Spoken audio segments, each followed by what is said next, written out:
illallah, alhamdulillah, wa la ilaha illallah, Allahu akbar, Allahu akbar. Alhamdulillah, alhamdulillah rabbil alamin. Nahmaduhu wa nasta'inuhu wa nastaghfiruh wa na'udzu billahi min shururi anfusina wa min sayyiati a'malina. Man yahdihillahu fala mudilla lahu wa man yudlil fala hadiya lahu. Asyhadu an la ilaha illallah wahdahu la syarika lahu wa asyhadu anna Muhammadan 'abduhu wa rasuluh. Allahumma shalli wa sallim ala sayyidina Muhammad wa ala ali sayyidina Muhammad. Amma ba'du.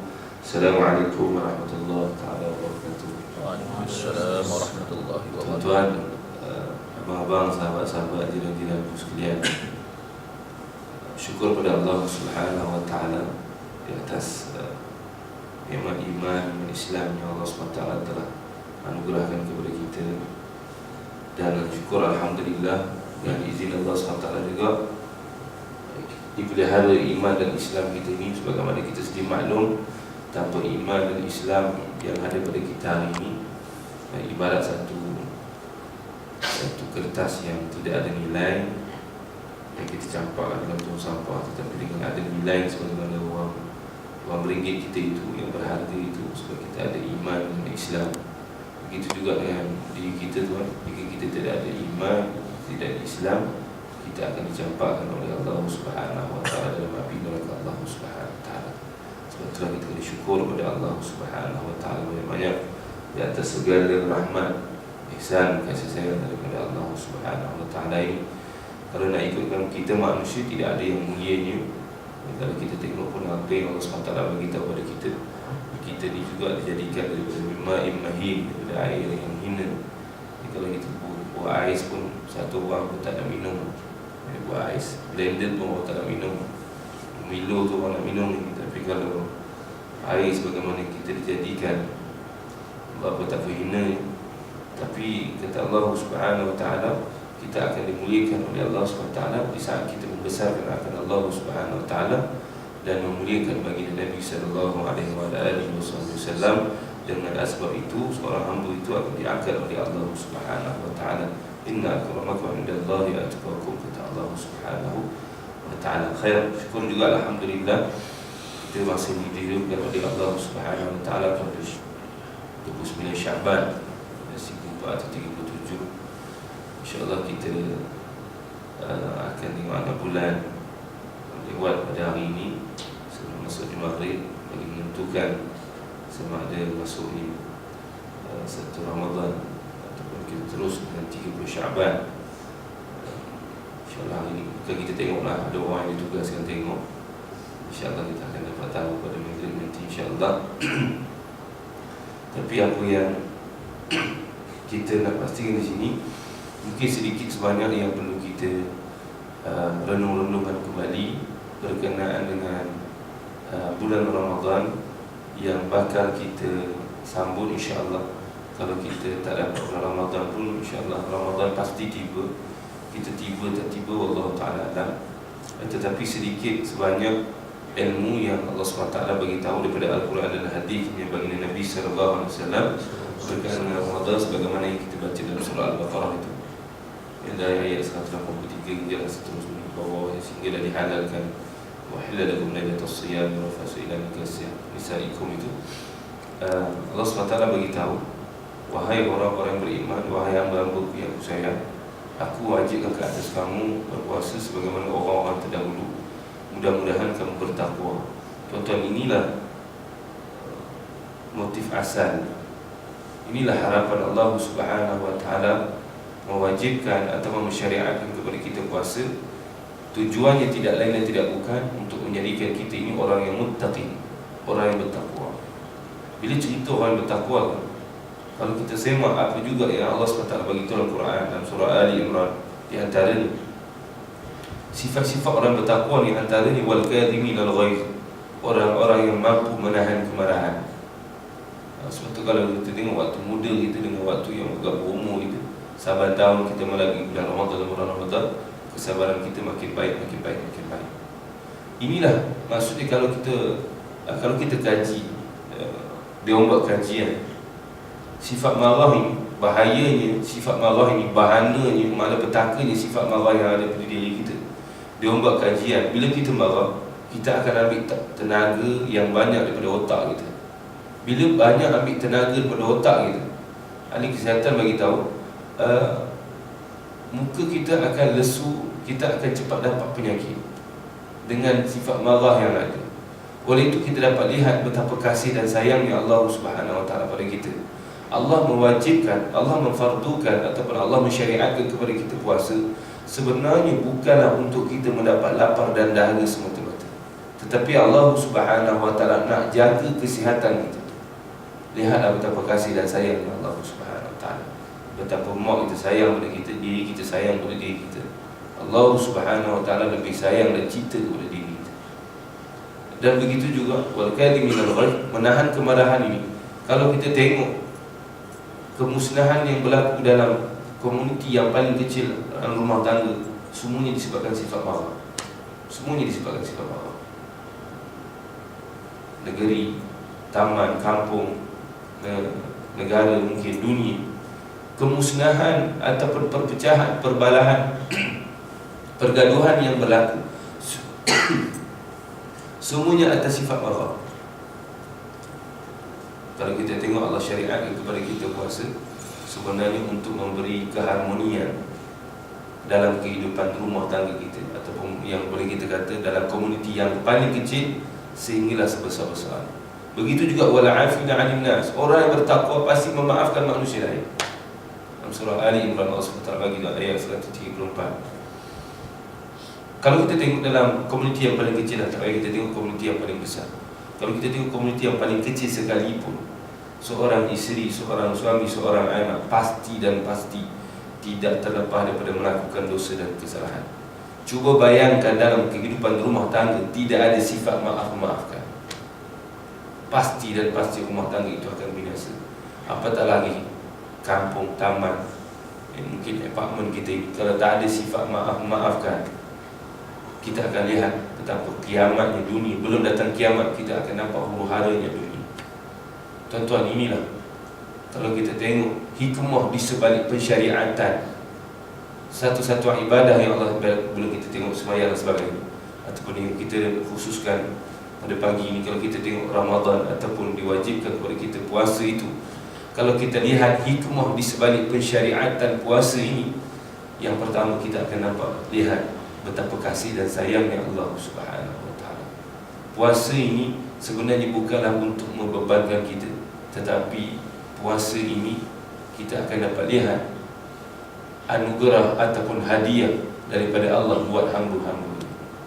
Itu yang kedua. Yang ketiga, tuan-tuan dan puan dimuliakan oleh Allah Subhanahu Wa Taala, bila kita sedarkan hakikat ini, kita akan melakukan ketaatan pada Allah. Kita akan melakukan puasa, ibadah puasa ini bukan kerana difardukan kepada kita semata-mata. Kita akan melakukan syariat puasa ini bukan kerana diwajibkan kita semata-mata, tetapi kita akan lakukan ibadah puasa ini, ibadah sembahyang ini, ibadah tilawatul Quran, ibadah zikir, ibadah zakat, ibadah pergi haji ke Baitullah. Kita akan lakukan ibadah itu dengan penuh tanda syukur kita kepada Allah, terima kasih kepada Allah Subhanahu Wa Taala. Inilah yang dilakukan oleh baginda Nabi sallallahu alaihi wasallam. Nabi sallallahu alaihi wasallam tidak sembahyang kerana diwajibkan kepada dia semata-mata. Nabi SAW tidak berpuasa hanya semata-mata kerana Allah wajibkan kepada dia puasa. Tidak. Nabi SAW melakukan ketaatan kepada Allah, apa yang diwajibkan kepada Allah, atas dasar syukur dan terima kasih dia kepada Allah Subhanahu Wa Taala. Sebab dia tahu di sebalik hikmah kebaikan, di sebalik satu-satu syariat yang disyariatkan oleh Allah Subhanahu Wa Taala.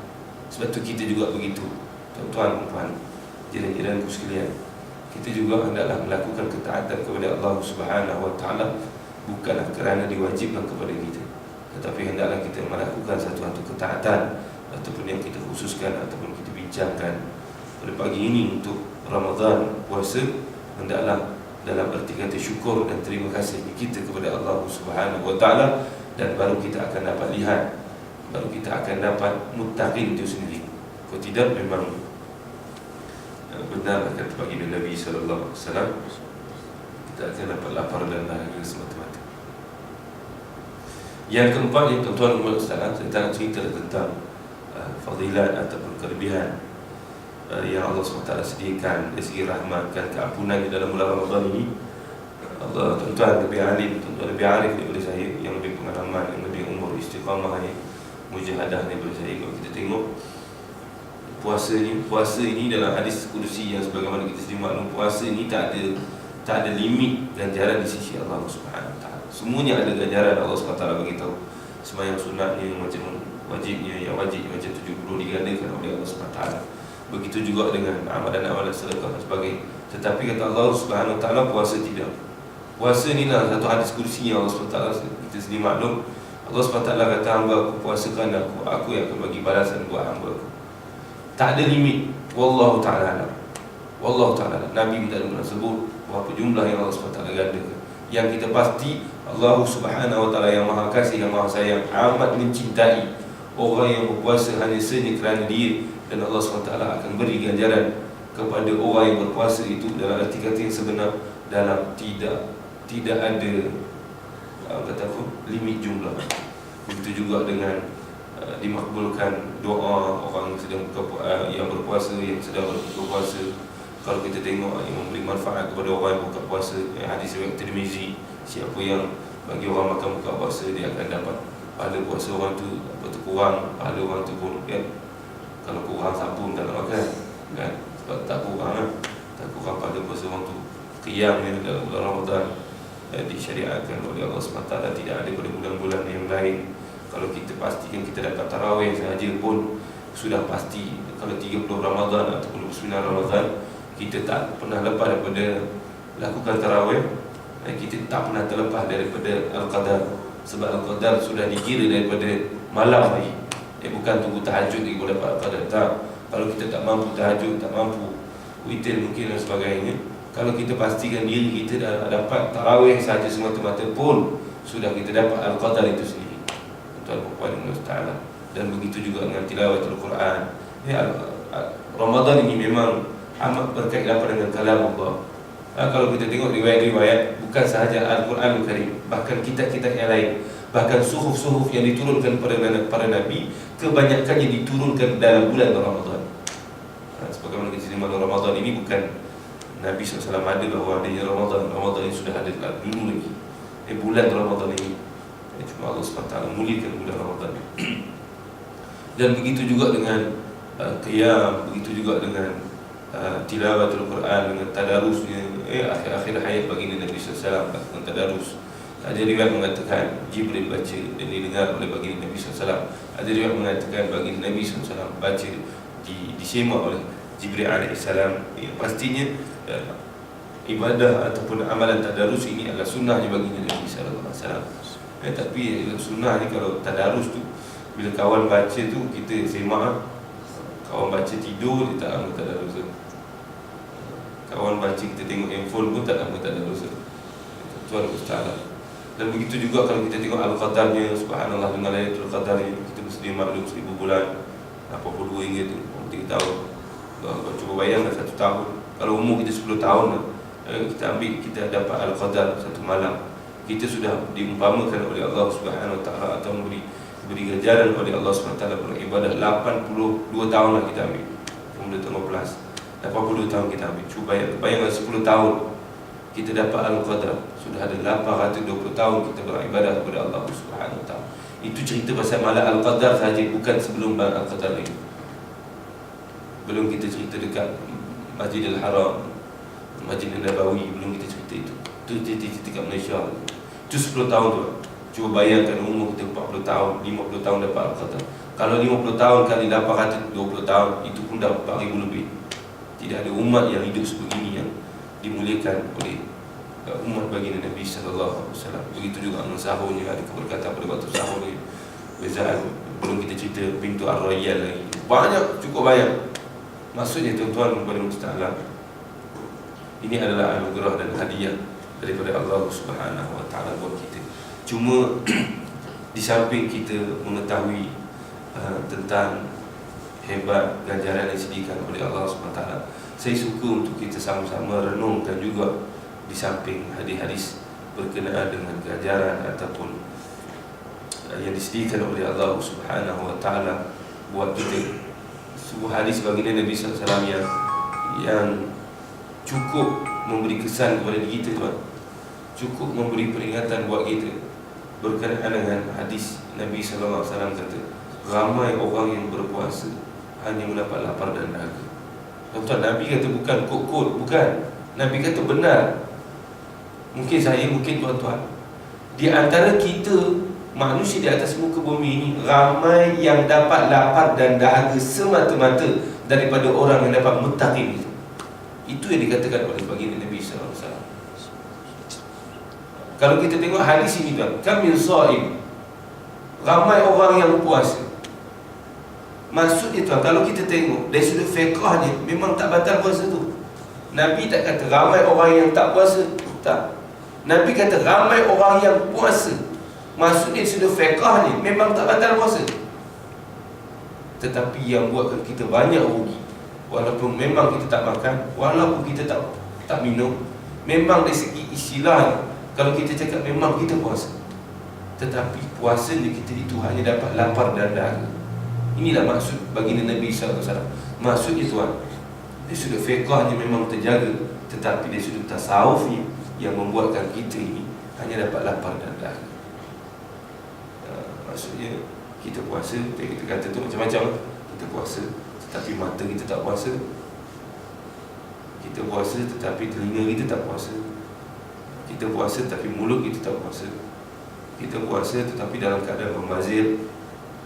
Bazir, kau puasa bazir, moreng bazir dan sebagainya, kita bazir.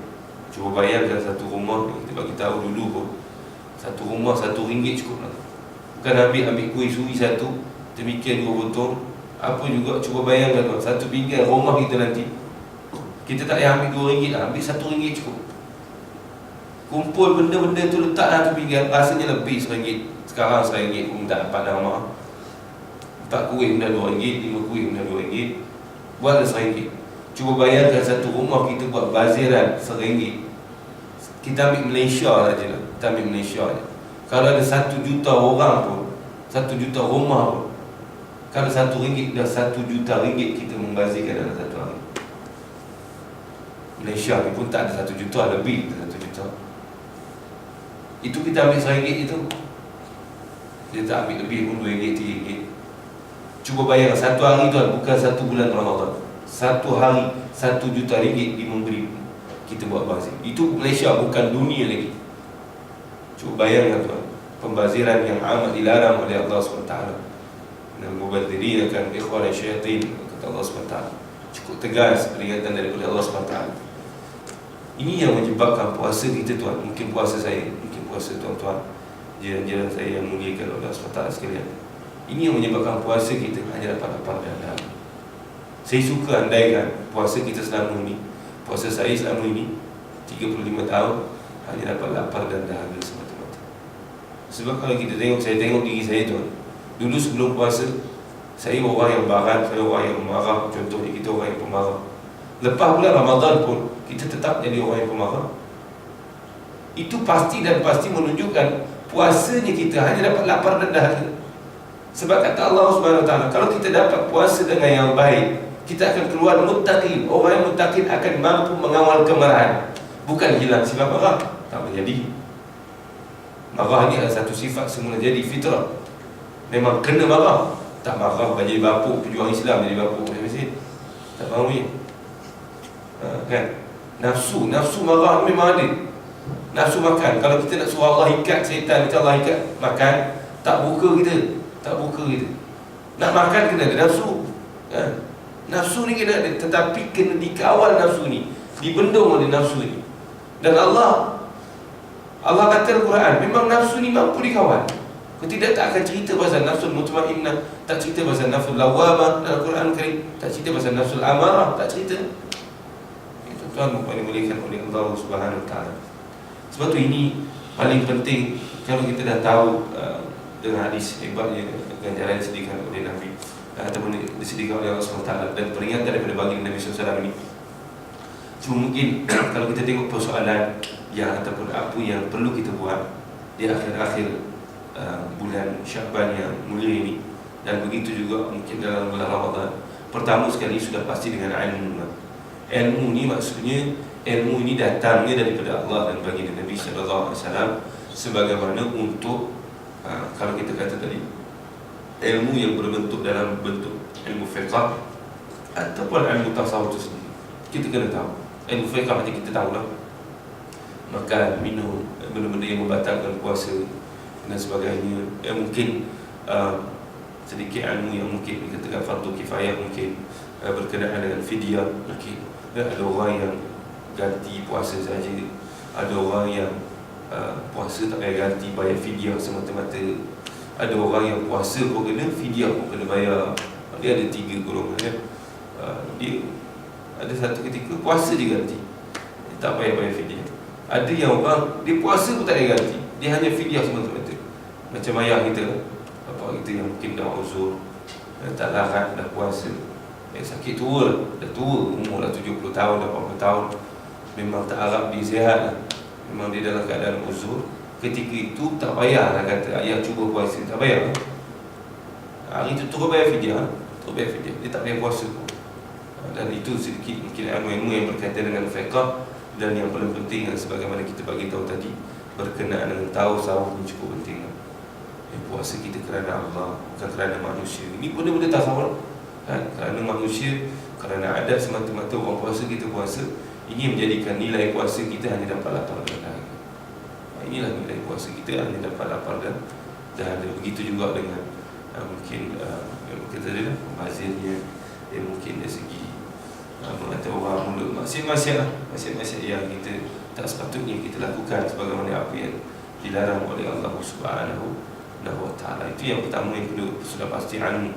Yang kedua, tuan-tuan dan puan, sebagaimana kita tahu persediaan yang Allah SWT beri, ataupun ganjaran hikmah, ataupun kebaikan, ataupun keampunan, maghfirah yang Allah SWT sediakan, sudah pasti memerlukan kekuatan rohani. Kita sedia maklum begini. Tetapi kalau kita tak kuat rohani, bukan jasmani, rohani itu kena kuat. Kalau rohani tak kuat, memang kita tidak akan mampu untuk menggarap apa juga yang disediakan oleh Allah Subhanahu wa Ta'ala. Untuk kekuatan rohaninya sudah pasti Allah Subhanahu wa Ta'ala. Sebab itu pertama, yang kedua ialah pergantungan kita pada Allah. Kena minta pada Allah SWT. Kita kena minta pada Allah SWT. Sebab Allah SWT juga bagi tahu dalam Al-Quran Al-Karim, untuk mendapat kekuatan adalah pertolongan daripada Allah SWT. Allah dah bagi tahu bagaimana kamu nak mendapat pertolongan pada aku. Kamu kena ingat aku banyak, kena zikir pada Allah SWT. Ya ayyuhallazina amanu dzkurullaha dzikran katsiran wasabbihuhu bukratan wa asila walladzi yusalli 'alaikum wa malaikatuhu liyukhrijakum minadh dhulumati ilan nur wa kana bil mu'minina rahima. Allah SWT. Siapa yang zikir pada aku, siapa yang selalu ingat akan aku, puji aku pagi dan petang, aku akan selamat di minadh dhulumati ilan nur. Sebab itu tuan, kita kena zikir banyak-banyak, mohon pada Allah, pergantungan penuh pada Allah Subhanahu wa Ta'ala. Ya Allah, aku jahil, ya Allah, jadikan puasa aku yang sia-sia, ya Allah. Minta pada bulan Ramadan, sebelum bulan Ramadan, Syaban lagi, dalam bulan Ramadan, akhir bulan Ramadan, setiap kita kena bergantung pada Allah SWT. Barulah mudah-mudahan kita dapat dengan kekuatan yang diberikan oleh Allah SWT, bantuan yang diberikan oleh Allah SWT, kita dapat penuhi perkara-perkara tersebut yang direbut oleh insan-insan yang dikatakan orang yang beriman itu. Dan yang ketiga, tuan-tuan dan puan, bila kita sudah mohon pada Allah SWT, sudah pasti perlu kepada mujahadah ataupun usaha kita sendiri, ikhtiar. Ikhtiar manusia pasti. Sebab ini ikhtiar manusia ni adalah sunnatullah.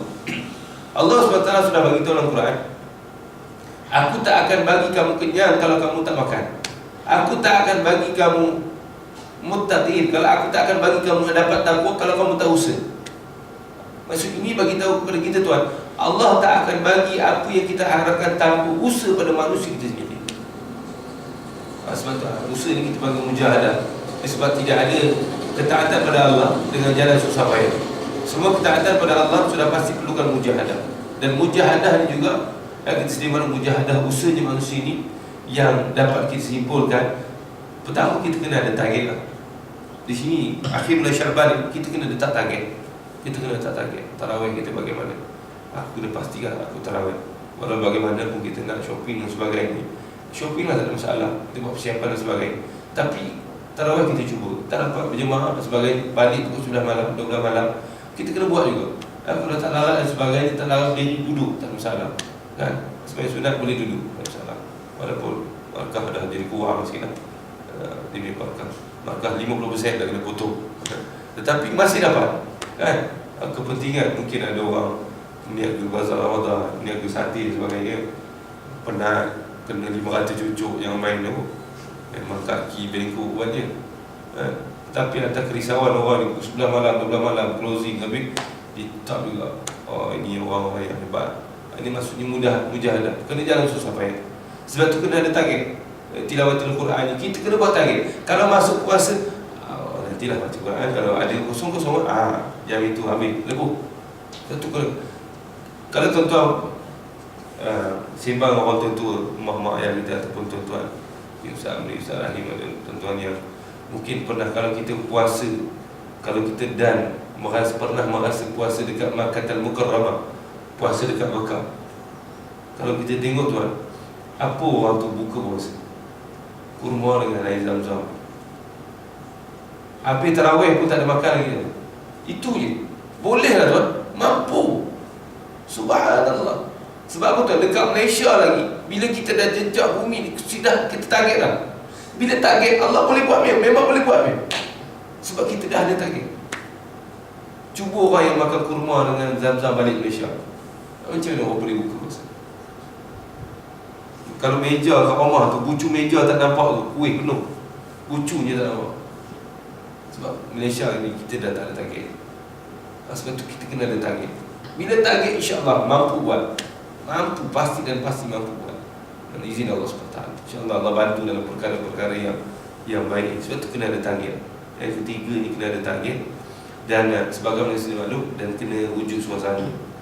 Kita sebagai suami mungkin, sebagai orang tua, mak ayah, kita kena wujudkan suasana. Sebab suasana ni mungkin dalam surau, kita kena wujud suasana ibadah. Sebab suasana ni kalau kita tengok kat Mekah juga, kalau kita pergi Mekah, orang sembahyang kita sembahyang, orang sembahyang kita sembahyang, orang bangun kita bangun. Malaysia orang bangun, orang baring kita baring, confirm baring. Sebab suasana ni cukup penting. Sebab tu kalau rumah tangga pun, kalau kita suruh anak, kita kena buat dulu. Dia tak payah, bang baca Quran, awak tengok dan star apa kalau PAP. Ini mengarut dengan wajib. Sebab tu kita kena wujud suasana. Kalau kita nak suruh anak kita baca Quran, kita dulu baca Quran. Kita dulu sembahyang sebagai InsyaAllah anak-anak pasangan kita, isteri kita, mungkin kita akan kena wujud suasana. Apa yang kita dapat lihat. Sebab tu ini usaha kita lah, usaha kita, ikhtiar kita.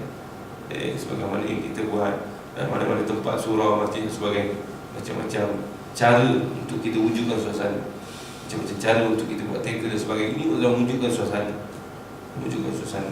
Yang ketiga, yang perlu wujud suasana, iaitu dengan jalan susah payah. Dengan jalan susah payah. Pasti dengan jalan susah payah.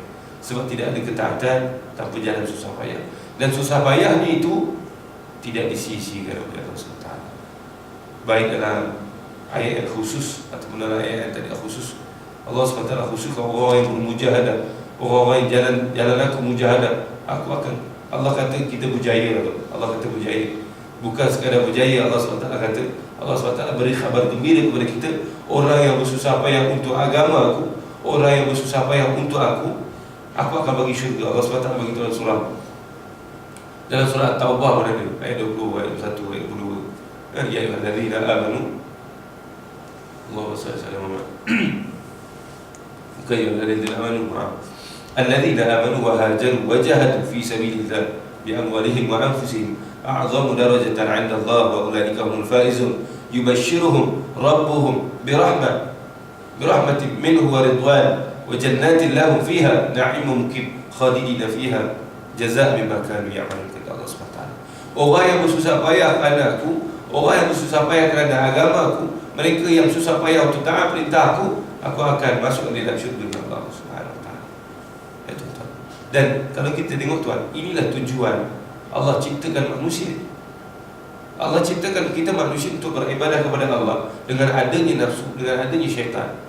Sebab tu Allah ciptakan kita untuk bersusah payah untuk Allah, untuk bersusah payah untuk agama Allah. Kalau semata-mata untuk menyembah Allah, untuk memuji Allah, Allah tak perlu kita pun manusia. Allah tak perlu kita pun manusia. Allah sudah ada makhluk yang senantiasa bertasbih memuji Allah. Malaikat Allah kan? Surah Tahrim Allah SWT bagi tahu, malaikatun ghiladun shidadun la ya'sun Allah. Malaikat tidak pernah bermaksiat kepada Allah. Ma marhum wa yaf'aluna ma yu'marun. Malaikat tidak akan melakukan apa juga perkara tanpa izin daripada Allah Subhanahu wa taala. Dalam surah An-Naba Allah SWT, malaikat tidak akan berkata-kata, la yatakallamuna illa man adina lahu rahman wa qala sawaba. Allah SWT, Allah sudah ada makhluk yang sentiasa puji dia. Malaikat sebesar zarah pun tak pernah melakukan maksiat kepada dia. Tetapi kita tuan, Allah tak perlukan kita. Tetapi kenapa Allah ciptakan kita? Allah nak tengok, walaupun dalam keadaan uzur, taat perintah Allah SWT. Walaupun dalam sibuk kerja tengah-tengah hari, namun taat perintah Allah SWT. Walaupun dalam keadaan kerjanya agak mencabar, tetapi tetap juga berpuasa dalam bulan Ramadan.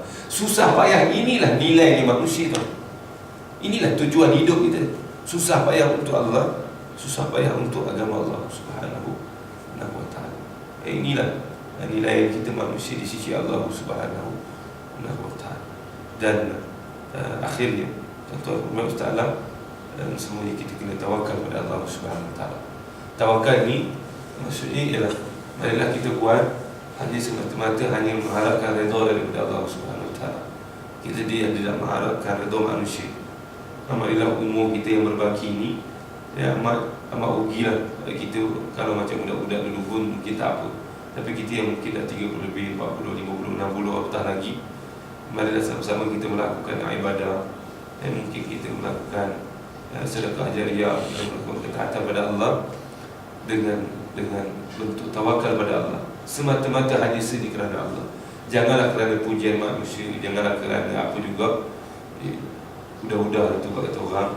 Ini bukan masa kita lagi untuk melakukan ibadah kerana adat semata-mata. Bukanlah kita nak melakukan ibadah kepada Allah kerana ikut-ikutan, ataupun kita nak melakukan ibadah hanya saja untuk pujian daripada manusia. Amat rugilah, rugi sangat-sangat. Kalau kita sedekah Pak Harta, lebur, tak ada bezanya dengan kita bakar duit Pak Harta, itu tak ada beza dia. Bakar dengan orang itu tak sama je, tak ada nilai di sisi Allah Subhanahu wa ta'ala. Lepas tu mari kita subuh-subuh usaha. Maksudnya kita hanya bertawakal pada Allah Subhanahu wa ta'ala. Mudah-mudahan Ramadan yang bakal kita sambut dalam bulan ini difardukan puasa dan banyaknya rahmat dan pengampunan daripada Allah SWT, kita dapat buat dalam keadaan yang terbaik, dalam keadaan yang terbaik. Dan mudah-mudahan kita semua diberi kekuatan oleh Allah Subhanahu wa ta'ala. Dan akhirnya tuan-tuan dan puan dimuliakan oleh Allah Subhanahu wa ta'ala, sebagaimana mungkin kita boleh rumuskan di sini, akhirnya pertama sekali, bila kita belajar, bila kita tahu, bila kita sudah mengetahui akan hikmah, akan kebaikan yang Allah sediakan di sebalik satu-satu pensyariatan itu, maksudnya kita tahulah di sini tuan, kita yakin bahawa syariat yang Allah turunkan kepada kita ataupun wajib pada kita sebenarnya bukanlah untuk membebankan kita, tetapi satu-satu syariat itu, bila kita tahu hikmah di sebalik satu-satu syariat itu, kita tahu betapa kasih dan sayang, cintanya Allah kepada kita. Yang kedua, sebagaimana kita sedia maklum, syariat ini juga, apa juga yang Allah syariatkan, apa juga lah, sama ada dapat dikaji oleh manusia ataupun yang tidak mampu akal manusia itu digapai, kita yakin bahawasanya sebesar zarah pun yang Allah lakukan pada diri kita, baik rupa yang kita suka ataupun benda yang kita tidak suka, memang semuanya adalah baik buat kita. Itulah iman. Itulah iman tu sebenarnya. Bukannya iman yang kita sebut, saya sendirilah iman, yakin, percaya, semata-mata yakin macam kita sebut je. Tetapi kita tahu di sebalik hikmah, kebaikan yang Allah sediakan. Bila kita tahu Tuhan sebagaimana yang Nabi faham, barulah kita yakin pada Allah Subhanahu Wa Taala. Apa juga yang Allah buat, baik betul musibah, kita yakin Allah SWT sediakan untuk apa dosa. Lewat Tirmizi, Al-Quran banyak, surah Al-Baqarah banyak tentang penghapusan dosa Allah SWT. Wa'asa an takrahu syai'a, dalam surah Al-Baqarah alladzina idza asabatuhum musibah qalu inna lillah. Akhirnya siapa yang sabar terhadap musibah, ulaika alaihim salawatun min rabbihim wa rahmah wa ulaika humul muhtadun. Kalau kita tengok ikut amal soleh kita tuan, saya rasa amal soleh kita lah, saya tuan-tuan memang tak layak untuk masuk syurga ya Allah SWT. Tak layak untuk masuk syurga ya Allah SWT. Usahakan syurga kan. Macam kita bagi tahu dulu, sebelah biji mata pun tak mampu untuk kita balas jasa ataupun nikmat Allah SWT. Ini kepada syurga ya Allah SWT. Tetapi Allah SWT jadi bagi jalan pendek, jalan singkat. Kalau kita faham ibadah kamu memang tak layak untuk masuk syurganya aku, tetapi andai kamu sabar redha terhadap musibah yang aku bagi pada kamu, aku akan ambil kamu masuk syurganya aku. Itu yang kita cerita. Kalau kita tahu di sebalik hikmah kebaikan yang Allah jadikan setiap inci lah, kita amat yakin betapa kita yakin bahawa tak ada perkara yang Allah buat. Yang ketiga, sebagaimana kita sedia maklum, marilah selepas ini kita melakukan sembahyang ataupun ketaatan sembahyang, puasa, zakat, haji, tilawatil Al-Quran, bukanlah kerana diwajibkan, Allah wajibkan kepada kita semata-mata, bukan kerana difardukan ataupun disyariatkan kepada kita semata-mata, tetapi hendaklah kita melakukan ketaatan kepada Allah selepas ini dalam arti kata syukur, terima kasih kepada Allah Subhanahu Wa Taala. Ya Allah, terima kasih Kau bagi aku sembahyang ya Allah. Ya Allah, terima kasih Kau bagi aku puasa. Kalau Kau tak bagi aku puasa, badan aku akan binasa. Kalau Kau tak bagi aku puasa, rumah tangga aku akan binasa. Kalau Kau tak bagi aku puasa, masyarakat aku akan bergaduh. Tuan-tuan, Puan Ustaz. Dan akhirnya seterusnya, sebagaimana persiapan yang kita perlu buat, perlunya pertamanya ilmu untuk memastikan puasa kita tidak sia-sia, dan yang keduanya pergantungan pada Allah Subhanahu Wa Taala dari segi persiapannya, dan yang ketiga memang perlukan usaha kita sendiri, ikhtiar manusia itu sendiri dengan jalan mujahadah, dengan jalan susah payah. Dan yang keempat dan akhirnya, sudah pastilah kita buat hanya untuk bertawakal pada Allah, hanya saja kepada Allah Subhanahu Wa Taala. Dan saya cukup sekali itulah perkongsian saja untuk kita pada pagi ini. Tak layak untuk saya mengajar tuan-tuan, ustaz-ustaz sekalian, abang-abang, sahabat-sahabat yang lebih ilmu daripada saya, lebih pengalaman, yang lebih amalan daripada saya.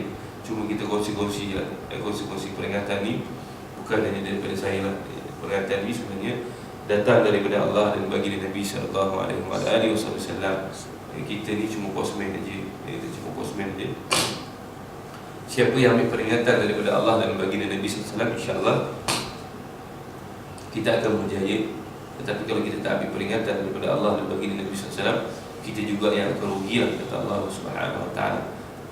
Bahagianya, faedahnya daripada ketaatan itu kamu juga yang dapat, dan kecelakaan ataupun kerugian daripada maksiat yang kamu lakukan, diri kamu juga yang dapat.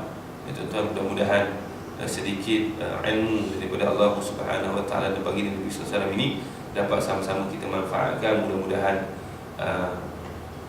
hari-hari kita yang berlalu ataupun amal ibadah kita selama ini ataupun selepas ini, ataupun ibadah puasa yang khusus kita bincangkan pada pagi ini, kita dapat lakukan dengan terbaik. Dan mudah-mudahan kita dapat keluar daripada Jami'ah Ramadan, daripada Madrasah Ramadan, sebagaimana yang diharapkan oleh Rabbul Jalil yang amat kasih dan sayang kepada kita. Ini kita akan tergolong dalam orang-orang yang muttaqin, orang-orang bertakwa, dan kita tak cerita pun tentang ganjaran di sisi Allah, di syurganya Allah SWT. Itu kita tak dapat cerita pun. Tuan-tuan, puan Ustaz, saya cukup sekali itulah dikongsi saja. Dan akhirnya saya minta maaf banyak-banyak, minta maaf sangat-sangat, dan ambil masa lebih mungkin, kasar bahasa mungkin pada abang-abang jiran-jiran saya sekalian. Dan akhirnya marilah sama-sama kita memohon, berdoa kepada Allah Subhanahu Wa Taala. Mudah-mudahan Allah SWT memberi kekuatan kepada kita untuk kita taat perintah Allah SWT dan mendidik keluarga kita yang kita sayang juga untuk taat perintah Allah Subhanahu Wa Taala. Amin, Allahumma amin. A'udzubillahi minasyaitonir rajim. Bismillahirrahmanirrahim. Alhamdulillahirabbil alamin. Wassalatu wassalamu ala asyrafil anbiya'i wal mursalin wa ala alihi wa ashabihi ajma'in. اللهم ارحم جمعنا هذا جمعا مرحوما وتفرقنا من بعده تفرقا معصوما. اللهم ارحمنا بالقرآن واجعله لنا إماما ونورا وهدى ورحمة. اللهم ذكرنا منه ونسينا وعلمنا منه وجهلنا آناء الليل وأطراف النهار. وصلى الله على سيدنا محمد وعلى آله وصحبه وسلم والحمد لله رب العالمين. Bila taufiq wal hidayah. Assalamualaikum warahmatullahi wabarakatuh.